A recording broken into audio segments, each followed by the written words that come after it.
Now Yahweh's word came to Jonah the son of Amittai, saying, Arise, go to Nineveh, that great city, and preach against it, for their wickedness has come up before me. But Jonah rose up to flee to Tarshish from the presence of Yahweh. He went down to Joppa and found a ship going to Tarshish. So he paid its fare and went down into it, to go with them to Tarshish from the presence of Yahweh. But Yahweh sent out a great wind on the sea, and there was a mighty storm on the sea, so that the ship was likely to break up. Then the mariners were afraid, and every man cried to his God. They threw the cargo that was in the ship into the sea to lighten the ship. But Jonah had gone down into the innermost parts of the ship, and he was laying down and was fast asleep. So the shipmaster came to him and said to him, What do you mean, sleeper? Arise, call on your God. Maybe your God will notice us, so that we won't perish. They all said to each other, Come, let us cast lots, that we may know who is responsible for this evil that is on us. So they cast lots, and the lot fell on Jonah. Then they asked him, Tell us, please, for whose cause this evil is on us. What is your occupation? Where do you come from? What is your country? Of what people are you? He said to them, I am a Hebrew, and I fear Yahweh, the God of heaven, who has made the sea and the dry land. Then the men were exceedingly afraid, and said to him, What have you done? For the men knew that he was fleeing from the presence of Yahweh, because he had told them. Then they said to him, What shall we do to you, that the sea may be calm to us? For the sea grew more and more stormy. He said to them, Take me up, and throw me into the sea. Then the sea will be calm for you. For I know that because of me this great storm is on you.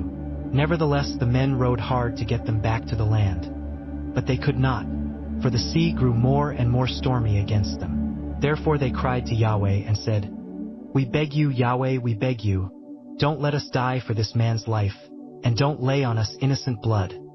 For you, Yahweh, have done as it pleased you. So they took up Jonah, and threw him into the sea, and the sea ceased its raging.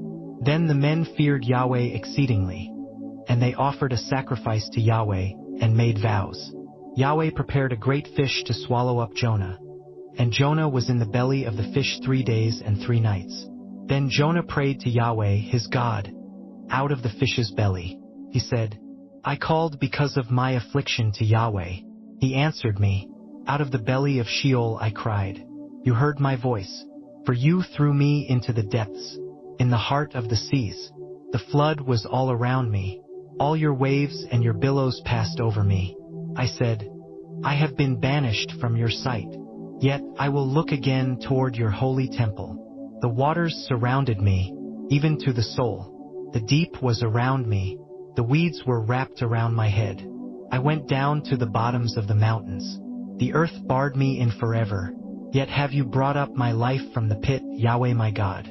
When my soul fainted within me, I remembered Yahweh. My prayer came in to you into your holy temple. Those who regard lying vanities forsake their own mercy. But I will sacrifice to you with the voice of thanksgiving. I will pay that which I have vowed. Salvation belongs to Yahweh.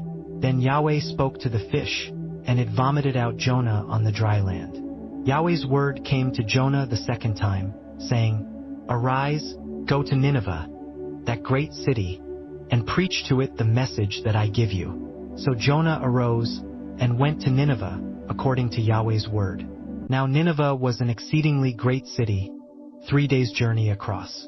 Jonah began to enter into the city a day's journey, and he cried out and said, In 40 days, Nineveh will be overthrown. The people of Nineveh believed God, and they proclaimed a fast and put on sackcloth, from their greatest even to their least. The news reached the king of Nineveh, and he arose from his throne, and took off his royal robe, covered himself with sackcloth, and sat in ashes. He made a proclamation and published through Nineveh by the decree of the king and his nobles, saying, Let neither man nor animal, herd nor flock taste anything. Let them not feed nor drink water, but let them be covered with sackcloth, both man and animal, and let them cry mightily to God. Yes, let them turn everyone from his evil way, and from the violence that is in his hands. Who knows whether God will not turn and relent, and turn away from his fierce anger, so that we might not perish? God saw their works, that they turned from their evil way. God relented of the disaster which he said he would do to them, and he didn't do it. But it displeased Jonah exceedingly, and he was angry. He prayed to Yahweh and said, "Please, Yahweh, wasn't this what I said when I was still in my own country? Therefore I hurried to flee to Tarshish. For I knew that you are a gracious God, and merciful, slow to anger, and abundant in loving kindness, and you relent of doing harm. Therefore now, Yahweh, take, I beg you, my life from me, for it is better for me to die than to live." Yahweh said, "Is it right for you to be angry?" Then Jonah went out of the city, and sat on the east side of the city, and there made himself a booth, and sat under it in the shade, until he might see what would become of the city. Yahweh God prepared a vine, and made it to come up over Jonah, that it might be a shade over his head, to deliver him from his discomfort. So Jonah was exceedingly glad because of the vine. But God prepared a worm at dawn the next day, and it chewed on the vine so that it withered. When the sun arose, God prepared a sultry east wind, and the sun beat on Jonah's head, so that he fainted, and requested for himself that he might die, and said, "It is better for me to die than to live." God said to Jonah, "Is it right for you to be angry about the vine?" He said, "I am right to be angry even to death."